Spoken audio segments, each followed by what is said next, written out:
Love knows no time. Ika nga nila. It will never too late to love and to be loved. Ako po si Sheena, 36 years old. May 2 na po akong anak. At hindi naman sa pagmamayabang, pero masasabi kong swerte ako sa asawa ko. Meron kaming negosyo at doon kami kumukuha ng mga gastusin sa araw-araw. Ayos naman ang buhay namin. Hindi pa ganoon kalaki ang negosyo namin, pero proud akong sabihin na hindi kami naghihirap. Hindi katulad nung buhay namin dati. 5 kami magkakapatid at ako ang panganay. Yung nanay ko, labandera. At yung tatay ko, lasinggero. Para may maipabaon ako sa sarili at sa kapatid ko, tumatanggap na rin ako ng labahan. Yung kita kasi ni nanay, sapat lang para sa pagkain at sa mga kailangan namin sa araw-araw. Mababawasan pa yun ng pag-inom ng tatay. Kapag kasi hindi nabibigyan ay magwawala. Mahirap ang naging buhay namin. Umabot sa punto na wala na kaming makain. Dahil minsan kapag nalaman ni tatay na may pera ako, pati iyon, pwersahan niyang kinukuha. Wala naman akong magawa dahil natatakot akong masaktan niya. At baka madamay pa ang mga kapatid ko at si nanay. Simula nung nagkaisip ako, wala akong matandaan na ginawang kabutihan ni tatay. Wala akong matandaan ni isang pangyayari na naging tatay siya sa amin. Si nanay ang lahat. Si nanay ang nagtaguyod sa amin. Si nanay ang bumuhay. Siya ang tumayang ama't ina. Kahit nariyan pa at malakas si tatay, wala akong matandaan na nagpakatatay siya. Isang araw nga, galing ako sa paaralan. Rinig na rinig ko ang sigaw ni tatay. Kahit nasa labas pala ako ng bahay namin, ayoko po sanang pumasok. Pero wala rin akong nagawa. Naisip ko na baka saktan niya si nanay, kaya dali-dali akong tumakbo papasok ng bahay. Tay! Sigaw ko. Nang makitang mahigpit na pagkakahawak ni tatay sa braso ni nanay. Halatang nasasaktan na siya, pero walang pakialam si tatay. Agad akong lumapit sa kanila at buong puwersang kinuha ang kamay ni tatay. Nasasaktan na niyo si nanay. Galit at matapang na sigaw. Kung ayaw mong masaktan ng nanay mo, ibigay mo sa akin yung perang itinatago niya. Sigaw pabalik ni tatay. Matalim ang pagkakatitig niya sa akin at pakiramdam ko'y anumang oras ay masasaktan na niya ako. Wala na siyang pera, tay. Wala nang pera si nanay, sabi ko. Huwag niyo akong pinagloloko, Sheena. Alam kong may tinatagong pera yung nanay mo. Ano? Pinagtataguan niyo ba ako, ha? Nagtataka kung tiningnan si nanay. Ang alam ko kasi ay wala siyang natanggap na labada noong araw na yon, kaya wala siyang kahit ni 5. Ano ka ba naman, Rolando? Para sa pag-aaral yon ng anak mo. Magkokolehiyo na to. Para yun sa kanya. Ipon ko na yon para sa pag-aaral niya. Naiiyak na sabi ni nanay. Anong magkokolehiyo? Walang magkokolehiyo. Dapat nga tumigil na sa pag-aaral yan. Wala kang makukuha riyan. Gastos at abala lang yan. Ang mabuti pa, tumigil ka na sa pag-aaral. Kayo na mga kapatid mo, tumigil na kayo. Magtrabaho kayo nang makatulong naman kayo rito. Hindi ko na napigilan ang sarili ko. Makatulong, tay? Natawa ako sa sinabi niya. Sa'yo pa talaga nang galing yan, tay. Ang makatulong? Ay hindi nga ba kayo tong walang ginagawa sa bahay na to kundi uminom? Ni minsan wala akong matandaan na nakatulong ka sa gastusin ng pamilyang to. Ni minsan wala kaming nakain na galing sa pera mo. Wala kaming natanggap na baon mula sa'yo, Tay, na dapat ikaw ang gumagawa. Galit na sigaw ko. Tapos ngayon, sasabihin mong makatulong naman kami rito? Kami na nga nagpapabao sa sarili namin. Yung pagkain kinakain mo, galing kay nanay. Yung alak na iniinom mo, galing kay nanay. Imbis na ikaw yung magpakain sa amin, ikaw pa tong naging palamunin. Halos hindi ko na maigalawang mukha ko nang maramdaman ang mainit at mahabding palad ni tatay sa kabilang pisngi ko. Doon na tumulo ang mga luha ko. Hindi dahil sa sakit ng pagkakasampal, kundi sa sakit dahil galit ako sa kanya. Nasasaktan ako dahil galit ako sa tatay ko. Ayokong maramdaman sa kanya to, pero siya rin mismo ang gumagawa ng dahilan para magalit ako sa kanya. At ang malala pa roon, wala siyang pakialam. Wala siyang pakialam sa nararamdaman ng anak niya. Wala siyang pakialam sa nararamdaman ko sa kanya, at yun ang masakit. Lumayas ka sa bahay na to, sigaw ni tatay. Pagkatapos niya akong sampalin, pagkatapos niyang sabihin yun, dali-dali akong pumasok sa kwarto namin. Walang pag-aalinlangan. Inuha ko ang lahat ng mga damit at gamit ko. Ang totoo niyan, hinihintay ko lang na sabihin niya yon. Hinihintay ko lang na siya mismo ang tumakwil sa akin. Dahil hindi ko kayang magkusa, palagi kong naiisip si nanay at ang mga kapatid ko. Pero ngayon, handa na akong umalis sa poder niya. Anak, lasing lang ang tatay mo, pagpasensyahan mo na siya. Hindi niya sinasadya yun. Huwag ka nang umalis, anak. Umiiyak na wika ni nanay. Hindi ko siya pinansin at pinagpatuloy lang ang ginagawa ko. Mahirap man to para sa akin, pero naisip ko na hindi kami uusad kapag ganitong nakakulong lang kami rito. At bilang isang panganay, ayokong habang buhay ganito ang mararanasan ng mga kapatid ko. Sawa na ako sa ganito. Sawang-sawa na ako rito. Nay, huwag po kayong mag-alala. Papadala po ako ng pera palagi at kapag nakapag-ipon na po ako, kukunin ko na po kayo rito. Hindi nyo na kailangan magtiis sa ganitong bahay kung ganyang klaseng tao naman ang makakasama nyo. Pagkatapos kong magpaalam, umalis na agad ako. Ayokong madatnan pa ako ni tatay. Wala akong kapera-pera nung umalis ako sa bahay namin, DJ Iya. Nakitira ako sa apartment ng mga kaibigan ko. Pinagsabay ko ang pag-aaral at pagtatrabaho. Ang dami kong naging racket noon. Kahit gabi ay ginagawa kong umaga para lang magkaroon ng pera at may maiabot kay nanay. Lahat ng klase ng trabaho pinasok ko na. Naging tutor, cashier sa isang convenience store, nagtinda na rin ako ng kung ano-anong pagkain sa paaralan namin. Maging labandera ng mga kasama namin sa apartment at marami pang iba. Kahit pagod, ayos lang. Kahit masakit ang katawan, ayos lang. Dahil mawawala naman ang mga yon kapag nakikita ko ang mga kapatid na maayos na nakakakain. Lalong-lalo na si nanay. Hanggang sa nag-college na ako, mas lalong naging mahirap ang buhay ko.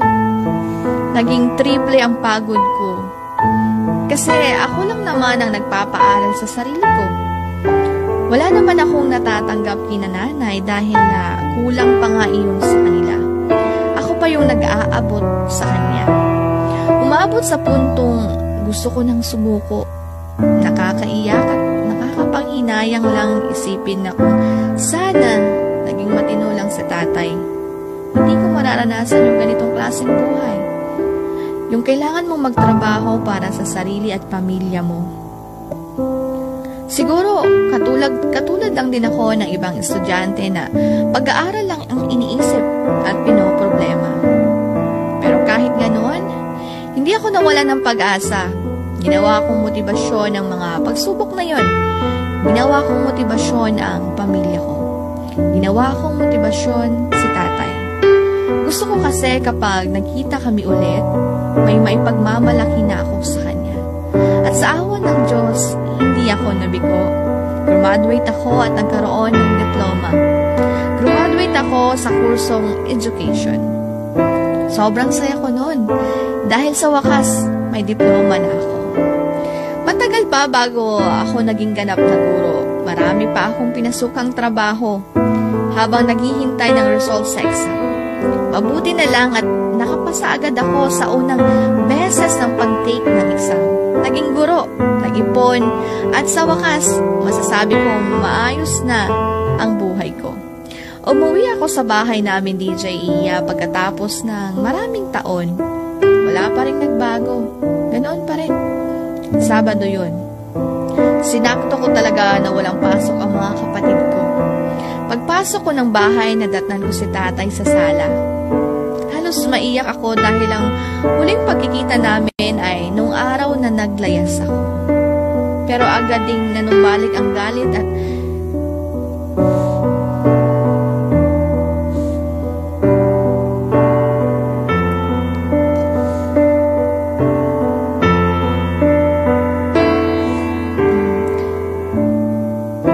pagkikita namin ay nung araw na naglayas ako. Pero agad ding nanumbalik ang galit na naramdaman ko nung makitang prente lang itong nakaupo, hawak-hawak ang isang bote ng alak sa kaliwang kamay niya. Anak, nilingon ko ang babaeng tumawag sa akin. Ngumiti ako kay nanay at hindi napigilan ang sariling yumakap sa kanya. Namayat na siya at halata ang mga pasa sa mukha at braso niya.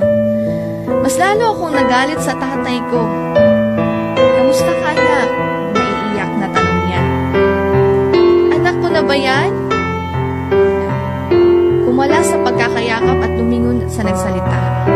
Nakatayo na si tatay at natutumba na habang naglalakad palapit sa gawin namin. Nakayuko ang kamao ko. Pinipigilan ang sariling sumigaw at saktan siya. O ano, mabuti naman at naalala mo pa kami. Akala ko'y nakalimot ka na. Mapait akong ngumiti. Hindi ko malang mabakasan ng kahit katiting na pagsisisi si tatay. Akala ko nagbago na siya. Kahit kaunti pero wala pala. Ano pa bang maasahan ko sa kanya?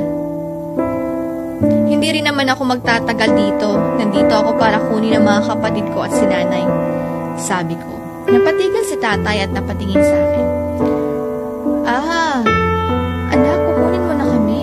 Naguguluhang tanong ni nanay. Opo, sumama na kayo sa akin, nay. Walang mangyayari sa inyo rito. Ani ko. Hinila ako ni nanay papasok sa kwarto nila. Iniwan dun si tatay. Ang mga kapatid mo na lang isama mo, anak. Walang makakasama ang tatay mo rito. Hindi ko siya pwedeng iwan. Hindi ako makapaniwalang tiningnan si nanay. Nay, ano po bang aasahan niyo sa taong yan? Wala na siyang pag-asa. Sumama na po kayo sa akin. Asawa ko siya, anak. At naniniwala akong magbabago siya. Pasensya na pero hindi ako sasama. Napailing na lang ako. Pinilit ko pa siya ng pinilit pero mukhang hindi niya talaga iiwan si tatay. Sinama ko ang mga kapatid ko sa bahay na binili ko gamit ang ipon ko. Ako ang nagpaaral sa kanila. Pinapadalhan ko naman palagi si nanay ng pera dahil alam kong hindi na niya kaya ang magtrabaho. Minsan, pinabisita ko siya sa mga kapatid ko para masiguradong ligtas siya.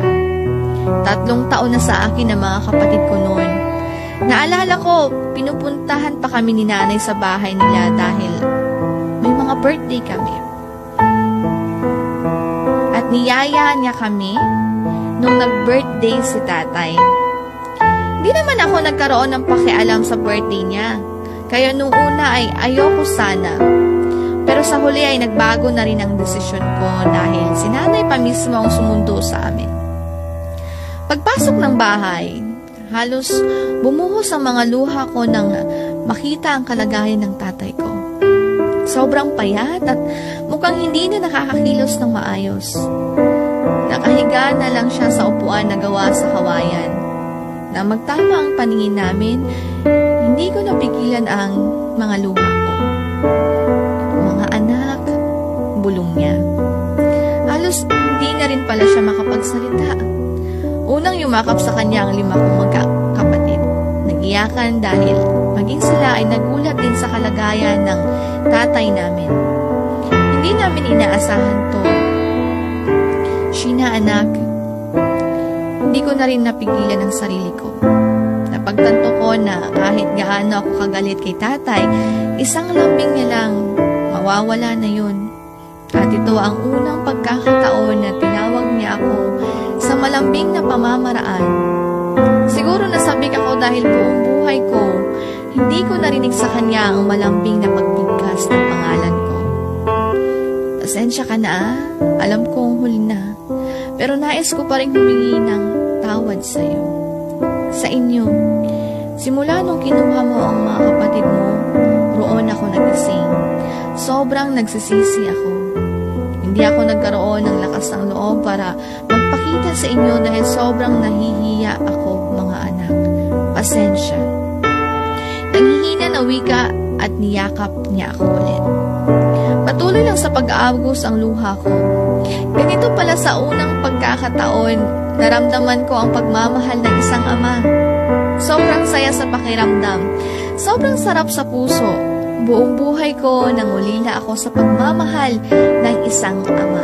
At ang akala ko'y hindi ko na mararanasan yun. Pero ngayon, naramdaman ko na ang tunay na saya at masasabi kong ito ang success na hinahanap ko. Ang maramdaman ng pagmamahal ng isang ama. Pero yun lang ang huling nasabi at nawalan na siya ng hininga. Nalungkot ako sa pagkakataong yun. Hindi man lang kami nakapag-banding. Hindi ko man lang siya nadala sa mga lugar na magaganda para maipasyal ko siya. Kung sana noon pa lang, nagbago na siya. Baka sakaling nagkasama kami ng matagal. Pero totoo nga ang kasabihan. Lagi na sa huli ang pagsisisi. Kung sana noon naging mabuting ama lang siya sa amin, masaya sana ang pamilya namin.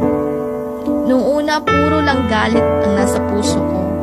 Pero nung humingi siya ng tawad sa akin ay dumambot din ito.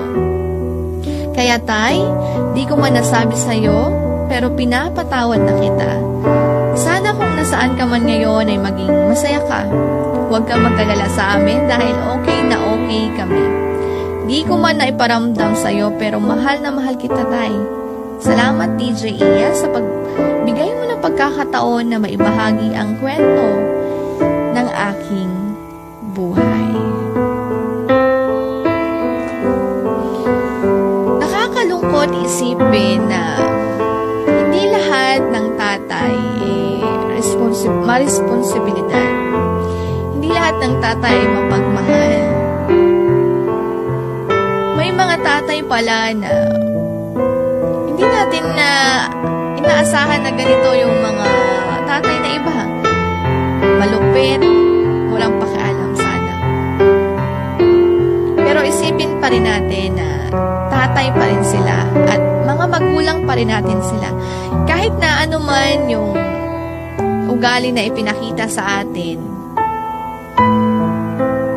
kailangan pa rin natin magbigay ng respeto sa kanila. Kaya, kay Sheena, tama yung ginawa mo na pinatawad mo na yung tatay mo. Kasi kahit ano man ang nagawa niyang mali noon, tatay mo pa rin siya. Hindi ka mabubuhay sa mundong ito kung hindi dahil sa tatay mo.